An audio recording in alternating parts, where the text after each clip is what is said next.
আসসালামু আলাইকুম। আজকে আবার বার হয়ে যাচ্ছি একটু কেনাকাটা করতে, যেহেতু এখন ঈদের আর বেশি বাকি নেই।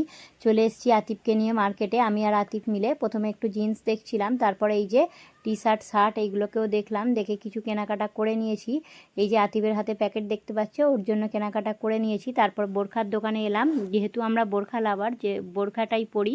বোরখা নিয়ে তারপরে এখানে ইফতার করার জন্য একটা মিষ্টির দোকানে ঢুকেছিলাম। ইফতার করার পর আতিফের জন্য জুতোও দেখছিলাম, ঈদের দিন নামাজ পড়ার জন্য একটা স্যান্ডেল নিয়েছি। এই যে ওষুধ দোকানে এসে ওষুধগুলোও নিয়ে নিলাম, যা কিছু ওষুধ লাগবে। বাইরে যখন বার হয়েছি কেনাকাটাগুলো কমপ্লিট করারই চেষ্টা করছিলাম। বাড়ি চলে এসে আতিপোর খাবারগুলো ফ্রিজের মধ্যে রেখে দিচ্ছিল, এখনও কিন্তু রুমের মধ্যে ঢুকিনি, এই সবে ঢুকলাম।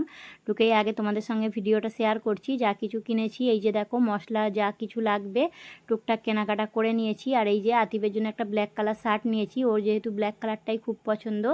একটা স্যান্ডেলও নিয়ে নিয়েছি নামাজ পড়ার জন্য, একটা প্যান্ট নিয়েছি, সেটাও তোমাদেরকে দেখাচ্ছি। তার আগে দেখো আমার বোরখাটা কেমন হয়েছে কমেন্টে কিন্তু অবশ্যই জানাবে।